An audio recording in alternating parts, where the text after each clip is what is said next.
Hello there. Today I will introduce you to a small gadget which I found extremely useful to improve my lap times. It was perhaps more effective at improving my track day experiences than better tires or better brake pads. So, what is it? Well, the animation that you're seeing might give you a clue, which is the state of the tires. So what you're seeing is the thermal image measuring a thermal camera measuring the temperature of the tires on a Formula One car. So as you know, the tires are absolutely crucial to your vehicle's performance on track.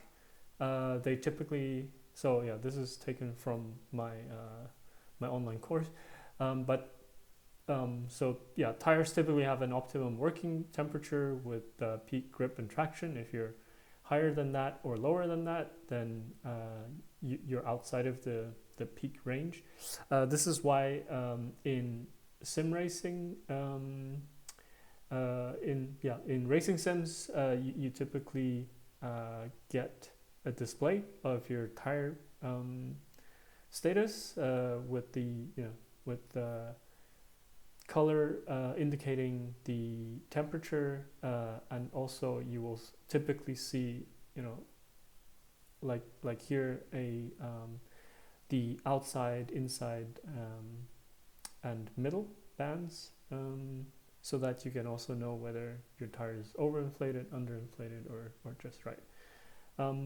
So as said, there's typically an optimum temperature where the grip is at the optimal, so in order to have a vehicle balance which does not change over a run, the front and rear tire temperatures should be even. Otherwise understeer oversteer will start to creep in, and if you start overdriving, then the tires will overheat from too high slip angles. This means you could have gone faster by calming things down, and this is typically also bad for tire longevity. If you're under the optimum temperature, then you're typically underdriving, so the tires are. So this is less, this is typically more rare, but it is possible. So you might have cool tires from using too low slip angles, and you could have gone faster, but this is good for tire longevity. So seeing as you're on my channel, I expect that if you're going to track days, this is the minimum that you're doing, which is, as soon as you return to the pits, you check your tire temperatures, inside shoulder, middle, and outside shoulder, and ideally all three are the same. And if not, for example, maybe you have a strut front suspension, and in order to increase the grip, you have to really increase the camber, because you don't get the camber gain, say like you would with a double wishbone. So you have to just put a lot of camber. So in that case, it might be that your inside shoulder is hotter than the outside, due to braking, and also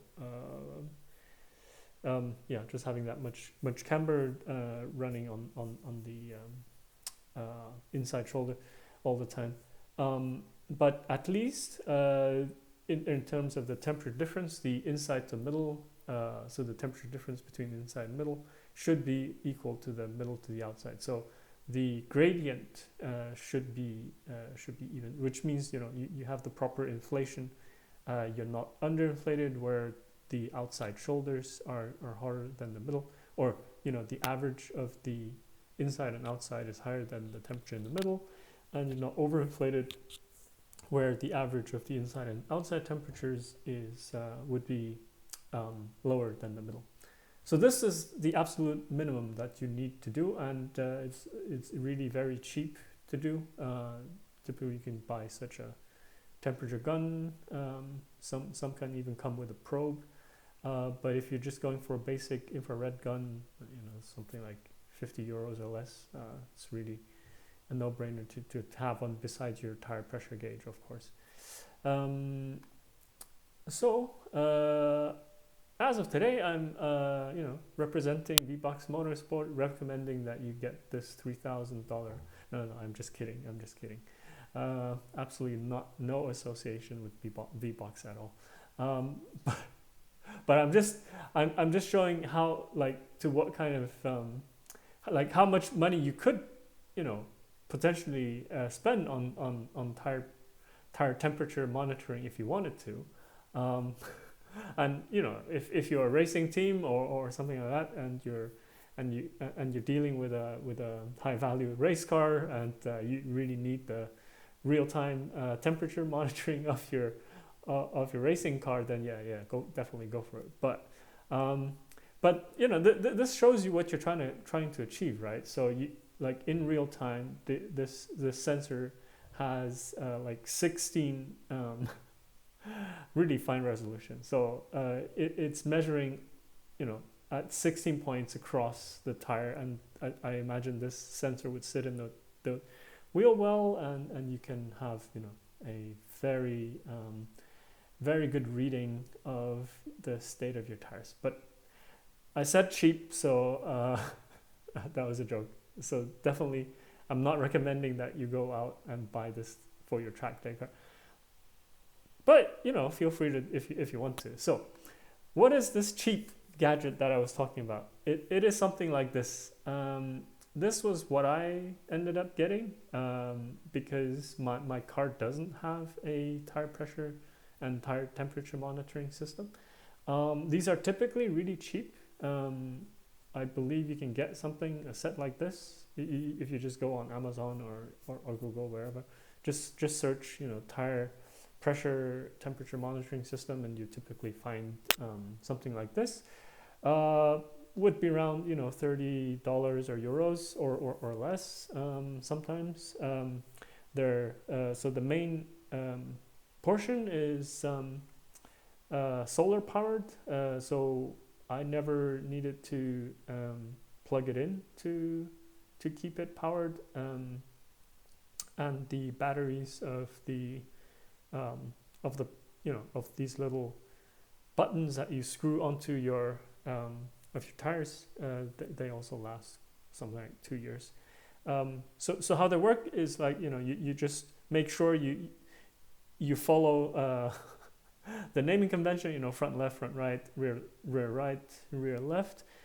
You take these, you screw them onto the the pressure nipple of your tire, and then just leave it there. And they're light enough that they don't really affect the balance of your wheel much. But if you want, you could do the wheel balancing with these little sensors installed, and they send the air temperature and the pressure to the receiver, which you can stick close to your line of sight, which means that while you're driving on track, you have real-time feedback on both the temperature and the pressure of your tires. So why is this beneficial? There's a performance benefit in that you get real-time feedback of temperature and pressure rather than temperatures which have cooled once you get back to the pits. This also means that you're not in as much of a rush to get back to the pits. You can take your time to do a cool down lap with no stress, and you can also set audible warning when the tire pressure or temperature goes out of the preferred range. So this means like it. So imagine if you just only went with this approach. You do some laps, you go back to the pits, and then you check your tire pressure and temperatures.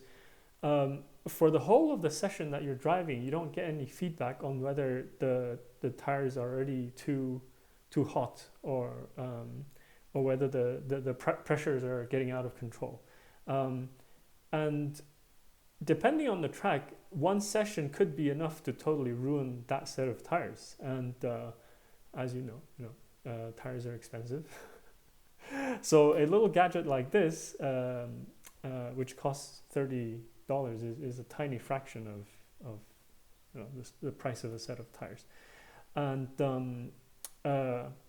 if you don't wear out your tires, you can do more sessions, you get more practice in. Track time equals more track time equals a better driver in the end, and that really will end up helping your lap time over a season. And there's also a not to be ignored safety benefit, which is that because you can set the audible warning when the tire temperature or pressure or temperature goes out of the preferred range. If you have a tire that gets punctured and starts losing pressure, you will very quickly gets picked up by the sensor, and you get the audible warning. The moment you hear a warning, you should slow down, and then you can avoid an accident. It's there are many examples of even famous YouTubers who have a crash because of having a tire which loses pressure unexpectedly. So that is also really quite important. And so I know that, for example, on BMWs, there is a tire. There's a mod. I don't know if it's standard, but like standard, nearly all BMWs have this page where you can see the tire pressure. From my friend James, I know that there is a little mod where you can do where maybe you just reprogram the iDrive to also display the temperature. But what I don't know is whether that is able to say give you audible warnings when something when a tire temperature or pressure goes out of the desired range. So so even for cars with such a system, like the one on the BMW iDrive, I would still recommend spending the $30 or whatever to buy something like this. Just due to the audible warning feedback that you get, because once you're on track day, I think when you're driving out on track, driving at the limit, you're typically fully focused on the track, and you don't have time to be looking over to the screen to check what the pressure and temperatures are. Maybe on the straights, but still, if you have, say, a tire that loses pressure between two corners, then you probably don't have time to notice. Whereas a cheap system like this will definitely tell you. So that's it. I believe I covered all the points. So yeah, give it a try. Let me know if it works out for you. Unfortunately, I don't have an affiliate link, but doesn't matter. I think no matter what company you get this from, just make sure that it's got the pressure and temperature displays, and hope it really works out for you on your next track day. Till next time.